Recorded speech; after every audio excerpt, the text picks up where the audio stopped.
And welcome to another in our series of conversations with former T-Birds players, our alumni series. We're going back to the 2017 Western Hockey League Championship team, the first team in Thunderbirds history to claim the Ed Chynoweth Cup, and bringing in a key component from that team. Donovan Neuls is joining us. Donovan, good to see you again. It's been a while, but happy to have you back here with us to talk about how things have been going for you. Thanks. I appreciate bringing me back. So let's start off, as we always do, by catching up on your life, what you've been doing since you left. You played here one more season after winning the championship as a 20-year-old, and then you moved on. How has life been treating you? What have you done since then? So when I finished, I decided to go to school at the University of Saskatchewan, which is located in Saskatoon. Spent 4 years there. Ended up buying a house here. I liked it so much, so that's kind of where I reside in the wintertime. And then after that, I went and played 1 year of pro overseas. I lasted about half a year in Slovakia. It was a bit of a culture change for me. And then I went to Belfast, where we happened to have another winning team. So I don't think winning ever gets old. Yeah. Did you, in the moment when it's happening back in 2017 and winning that series against Regina, do you understand the significance of the history for the franchise? Obviously, you weren't, a T-Bird for 40 years, but the team had been around for 40 years and had never won a championship. And finally, the team wins the cup. Are you aware of that in the moment, or do you take some time maybe after the game to realize what that group did, bringing that championship to Seattle? I don't think you really. Oh, well, we knew about it. We knew that Seattle had never had a championship, but I think we were just trying to play in the moment. Going back all those years, it's kind of tough to remember. But I just when we finally scored that overtime goal, I don't think there was a whole lot of thought in my mind. I was just happy, excited for that group of guys, and what a team we had. Yeah, it was your second straight year going to the Western Hockey League Championship. The year previous, you had played Brandon and you'd lost that series in 5 games. You never know that you're going to get a second chance at it, but every time I talk to players from that team, and the motivation to get back there was so huge. The team went through some injuries that year, going back in 2017, but still are able to kind of attain, reach that goal that they set for themselves after losing the previous year. That's great motivation. How much did it sting to lose the year before to Brandon, especially losing on home ice with so many close games in that series? I think the first 3, if not 4, all went to overtime. And just to come that close in 2016, not knowing whether you're going to get back there again. Yeah, exactly. Losing to Brandon, I think, just motivated us more the next year. I think we had quite a few returning guys, so I know we kind of had a feeling that if we could stay healthy and string together a decent run, we had a chance. Like you said, I can remember all 3 of those games. I think we were up 3-1 heading into the third period of every one of them, and kind of let them slip away. So that even stung a bit more when we lost to Brandon there. So going into Regina and getting that first win in Regina kind of set us up on the right foot, made us forget about last year, and we could just go on and play. People remember the historic goal scored by Alexander True in overtime in Game 6 to claim the cup, and the excitement. There's a picture in the front office here of his arms raised with Ryan Gropp kind of on the ice next to him as the goal goes into the back of the net. But that wasn't the most, or I guess it was maybe the most significant goal in franchise history at that point, but it was not the first significant overtime goal of that 2017 championship series, because in Game 1, another overtime game, 14 seconds in, what happened? Yeah, I guess I scored it, but I can tell you right now I didn't do a whole lot. I can actually remember the play clearly. Barzik was coming in on his forehand just across the zone and found Ethan, who I think at the time I'd been playing with 3 fingers because he had just blocked that shot the series before, and we all know that. So anyways, he comes across and makes a nice pass to Barzik, and he blasts one, and I'm pretty sure it went crossbar. And it was sitting on the line, and all I had to do was get the pool stick out and poke it in. So I kind of got lucky, I guess. Go to the net and good things happen. Well, years from now, when you're telling that to friends and family, when you're reminiscing, you're going to talk about one of the greatest goals ever scored in your history and in T-Bird history. Is it the biggest goal that you have scored in your hockey career, or have there been others? Yeah, that probably was. I had one. It wasn't the game winner, but it was. We were up with Belfast. I'm not sure if you know. It's kind of like the European soccer. They have the three cups. The big one is the league to finish top of the league, and then you have your playoffs and another Challenge Cup. It's called. But in the playoffs, they hadn't won in quite a few years, so we were up 3-2. Um, I can't remember even who it was against, but I got a goal to make it 4-2 with I think 3 or 4 minutes left. But I still think that overtime one is probably one of my biggest ones. Now, I looked on HockeyDB at your stats, so you can't always trust those, but it says you had 2 goals as a pro. So you're telling me one of those was a huge one? Yeah, exactly. Yeah, that's just it's weird how they keep the stats because the playoff stats are different than the Challenge Cup stats, and then the league stats are different. So it's all over the place. But I think I only maybe had 3 or 4. So one of them, I guess, was a decently big one.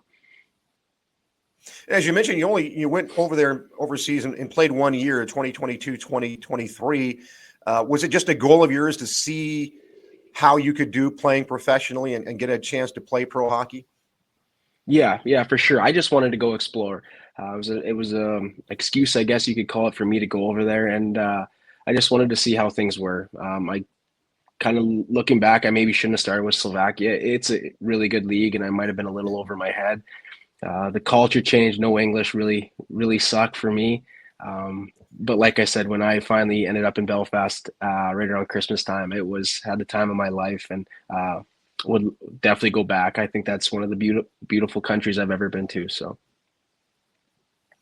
I guess you kind of learn what some of those players from Europe who come over here to play in the Western Hockey League kind of go through with the culture change, and you get it kind of your own perspective there going over to Slovakia and having to deal with that yourself. yeah, for sure, I've got a new level of respect for all of them that come over because it is a big change for them. Well, one of my memories of you, and I know you came to a couple of training camps prior to this as a younger player, but I think we were in Red Deer and the team was really banged up, and I think it was you, Nolan Volkin, and Caden Elder all came to skate with the team in Red Deer at their practice before the game that night. Now, you didn't play. I don't think you had signed yet with the T-Birds. I think Nolan and Caden did get into that game, but I remember that because I had a chance to talk to your dad and how excited he was for the chance for you to come play in the Western Hockey League. Yeah, I still remember that too. Actually, I think I was in the Max tournament in Calgary, and just drove over from there. And yeah, I remember practicing and just being in awe, skating on the same ice as some of those guys. It's something I still remember to this day. So Well, you talk about culture shock. Talk about coming from Grenfell, Saskatchewan to the Seattle area as a young guy, first, going through a training camp at age 15 and then playing here, starting with your 17-year-old season and some of the things that you had to adjust to coming from a small town. yeah, Grenfell's only 1,000 people, so I still go back in the summertime, and that's kind of my full-time job as a farmer now. So my dad's, I guess I'm slowly kind of trying to take that over from my dad. But yeah, coming to Seattle, I had great billets, so they really helped me out with everything. And I lived with Ethan my first year, so him and I get along really well. So that was nice to have him, and he had been there a year previous to me, so he was able to show me around and make sure we weren't late or we were showing up for everything on time. Yeah, that was the one thing about that team back in 2016 and 2017 that went to back-to-back championship series is that there were so many players from Saskatchewan and primarily right there in that Regina area. We had Otto Turner Ottenbright from Yorktown. You mentioned Ethan Bear from Ochapowace, and you being from Grenfell. I remember going out there to play on one of the road trips, and then again during the championship series, even the year before against Brandon. So many of the family were able to, come and watch those games. And I know your family was there, but they were kind of overrun by the Bear clan. There were so many Ethan Bear jerseys in the crowd, and maybe over in the corner, maybe 1 or 2 Donovan Neuls jerseys. Yeah, that's probably the only place you might have seen the old 19 with the Niles on the back. But no, Bears, yeah, he had a great following. I remember Regina. I think there was something like 140 people got tickets, which is good to see. It kind of makes that away game feel almost like a home game. But back to the Saskatchewan guys, yeah, we had a lot of Sask guys, and I think Seattle's had a few SAS guys even before me and after me, so they seem to work out. Well, there's only two on the team this year, so maybe we need to add a few more, get those guys coming back out here. Talk about that team and the closeness of the team. I know there were always some, media posts of guys meeting with Bear at his reserve there during the summer months. Is that still something that's going on? Were you part of that? Talk about that. Yeah, he put that on. I think his first year might have been his the last or 20-year-old, or the last time, I guess my 20-year-old year. Those guys had went off and played pro already. But yeah, he had. I think there was 10 of us that would go to his reserve in OCHAP, and um, as much as it was work, like we ran a hockey school, it was just great to see all those guys again, and we still keep in touch all the time. I think the last time we saw each other was at Ethan's wedding this past summer. So like just keeping that connection, it just shows how close that group really was. We'd go to war for each other. And I do remember too, we going to practice there a few times. I know Chapelwace at the ice there, but we did stop one time, and I remember this because we were driving out on our Eastern trip this year, going to Brandon, and we go right through. Or I won't go through Grenfell, we go past it. But I remember we actually had a chance to practice in your hometown, and it's so great when we do that. We don't do it as often as we used to.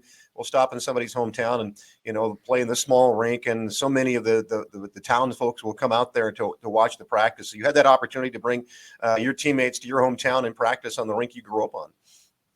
Yeah, I remember that day clearly as well. I remember Russ calling me in because we'd always go to the rink to do school, and I remember thinking I was in trouble. I was only 17 at the time, so going to talk with the GM isn't always the best thing, I guess. But I remember he asked me if I think I could get ice time because it was Remembrance Day, November 11th, and I said I think my dad at the time might even have been president, and I didn't have to talk to anybody. I just said, yeah, I know we can. So that affected a lot of people. Like I still had people messaging me because that whatever reunion 7 or 8 years ago, maybe even longer, 10, just popped up on some people's Facebooks, and they were sending it my way to show me those memories, and their kids like smiling ear to ear, and just to see got people that they idolized.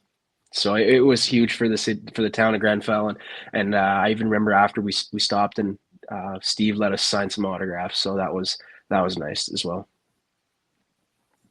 Now, when you were on that team in 2017, you were a 19-year-old. So you had to come back as a 20-year-old, and all of a sudden it's a different looking team because so many of those players had moved on to play professionally or just, graduated out of the program.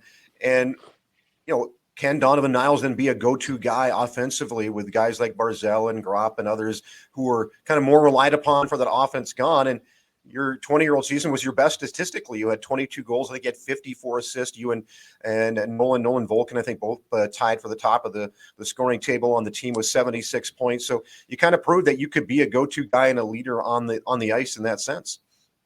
Yeah. I mean, like you said, you can't really compete with the guys we had the year before with their offensive ability. So you just kind of find a role to slot into and help the team as best you can. Like you said, when I was 20, I kind of got that opportunity to play on the power play. And we had great guys too. I remember playing with Noah Philp, and man, it's so nice to see what he's done now, and playing the NHL a couple games there. It was really cool to see. I'm sure he got a lot of texts, which is good for him. But yeah, Nolan, I lived with him my 20-year-old year, so I remember we were battling it out right to the end to see who could take that top spot on our team in points. But well, he got the most goals, but you tied for points, yeah, so you're right. 1A on that team. But one thing I used to see sometimes posted on your Facebook page was you played baseball back home as well for a men's league. What kind of baseball player are you? I just like the camaraderie. I'm not much of a ball player. I just get out to see the boys and have some fun. It's fastball too. Small town thing in Saskatchewan, a lot of fastball, which is the windmill pitch, not the overhand. So, yeah, it was so cool when we did win in 2017, when Bearsy had that camp. I guess it was on even before those guys went pro, but when he had that camp, he brought the trophy.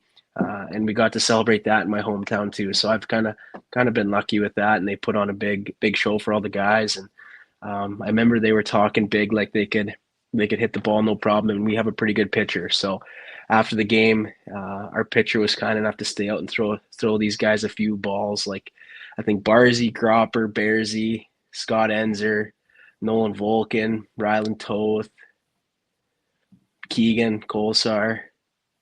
I hope I'm not forgetting anybody, but they all stepped up to the plate and tried hitting a few, and it was hilarious to watch these guys swing the bat. So told them they should stick to hockey. Well, you won a cup with the T-Birds, but how cool is it to see one of your former teammates? I don't know, did you play with Shea Theodore as well at some point in your career or not?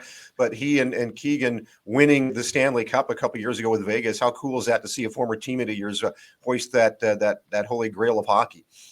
Yeah, it is so cool to watch them do that. Yeah, my 17-year-old year, I actually sat right beside Shea in the locker room, so kind of cool to get to know him a little bit for the short time that I was able to. I actually went down to Vegas, I guess, probably 2 or 3 years ago now, and stayed with Keegs and got to see what he gets to do for a living. So it was good to connect with them again when I was able to. Well, you got a lot of former teammates who are playing pro hockey now, so you get to sit back and watch them on the tube when you can. You keep in touch with them, as you mention, as often as you can. It's just a great experience. But talk about maybe some of the things that you miss off the ice from your time here playing for the T-Birds in the Seattle area. The lifestyle, not having to go to work every day, just being at the rink every day, seeing the guys. You do miss it, like. You don't get that laughter, that joke, guys ragging on you, you joking with other guys, just that sort of stuff. I really do enjoy Seattle too. I mean, I've been back, I think 3 or 4 times since I've been gone, just to see my billets. We still keep in touch, go see their families. I think I was just there in July, I believe, with another couple. Anybody that goes to Seattle from Grenfell, they kind of shoot me a text to see what to do, things to go see. So I thought I'd just tag along this time. My buddy texted me. So does that happen a lot? People pipeline from Grenfell to Seattle. You could start a travel agency. I should. Yeah, they always ask me. They try to coordinate with the Jays games. I mean, they didn't go to see a Jays game, but I do get a lot of texts. You'd be surprised, just with top touristy things. I don't know if they just want my opinion or what, but no, it's good to see that people love going there. So I stay away from the baseball stadium when the Jays are in town, because it's just overrun by all the folks coming down from Canada. This is unless they're going to go east to Toronto or maybe even south into Minneapolis, this is the closest to get to watch their team. So I understand it, and it's fun, because I think most of the time the last few years the Mariners have won a lot of those games. So we'll take your money, and we'll take a couple of wins as well. So we don't mind. Yeah, no kidding. Yeah, no kidding. Now, I bet you it is cheaper to fly to Seattle than it is to Toronto anyway. So yeah. Now, you won the championship of the T-Birds in 2017. Were you surprised that not that long afterwards, this team took 40 years to win their first one, they win again in 2023? And had you followed the team up to that point, and are you still following? I did kind of up until that point. I remember my dad and I we'd watch the games on TV when they were playing. Was it Edmonton? Because they were there. Well, they played Edmonton the previous year. It was kind of like your team. They went back-to-back years, lost Edmonton, and then beat Winnipeg the following year. Right. Yes, it was. Yeah. So I followed. Yeah, we'd watch the games. I wouldn't follow like overly close, but when I seen they were making a run for it, my dad and I would definitely tune into the games. But other than that, I've kind of stopped following since. So I'd like to maybe start catching up, but life's busy. So. Well, I definitely understand that. Talking with so many of the players who played here previously, I know Jared Smith, one of your former teammates. I talked to him last year. He's hung up the skates as well. He's got a family now. He's working, but catch up with him occasionally when we can. Go up through Langley to play the Giants. But it's always good to catch up with you. You're a champion. That banner hanging there. There's 2 now, but the first one, your name is associated with that one, bringing that cup to Seattle for the first time, and certainly appreciate you taking time out of your busy schedule to chat with us and reminisce about your time with Seattle. And don't be a stranger. Anytime you're back in town, stop by. Right on. Yeah, I'll have to get back in the wintertime sometime and get back into that amazing barn, the Shore Center. see the fans again. So be nice to catch up again. Again, chatting with Donovan Neuls, the former T-Bird, member of the 2017 Edge Canal Cup winning team that brought the first cup to Seattle. And you've been listening to another episode of the Seattle Thunderbirds Alumni Series here on the T-Birds YouTube channel.